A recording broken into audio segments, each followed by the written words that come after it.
ABN Andhra Jyothi సంస్థల కార్యాలయాలపై YCP దాడిని AP శాసనసభ డిప్యూటీ స్పీకర్ రఘురామకృష్ణంరాజు ఖండించారు. ప్రశ్నించే వారిపై ఎదురుదాడి చేయడం వైసీపీ నైజమని అన్నారు.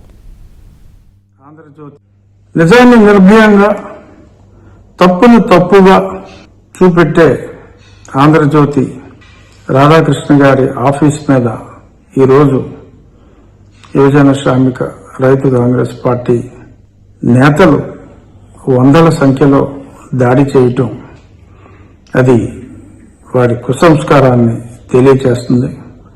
రాజధాని విషయంలో మరి ఒక పక్క రాష్ట్ర ప్రజలందరూ ఆనందోత్సవాలు జరుపుకుంటున్న ఈ సమయంలో నావిగన్నని ఇలా ఏదో తేడాగా మాట్లాడితే నాయకుడు ఏది మాట్లాడితే దాన్ని అదే పనిగా సమర్థించే పద్ధతి మంచిది కాదు అని మంచి మాట చెప్తే అది రుచించక ఆఫీస్ మీద దాడి చేయటం అది యువజన శ్రామిక రైతు కాంగ్రెస్ పార్టీ నాయకుల మనోదౌర్బల్యాన్ని ప్రస్ఫుటం చేస్తుంది.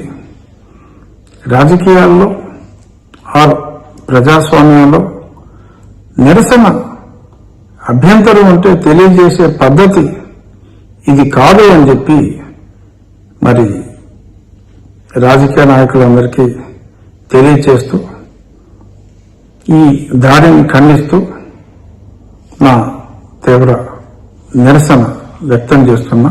దయచేసి ఇటువంటి చర్యలు ఎవరూ కూడా చేయకూడదని చెప్పి మనస్ఫూర్తిగా కోరుకుంటున్నాను.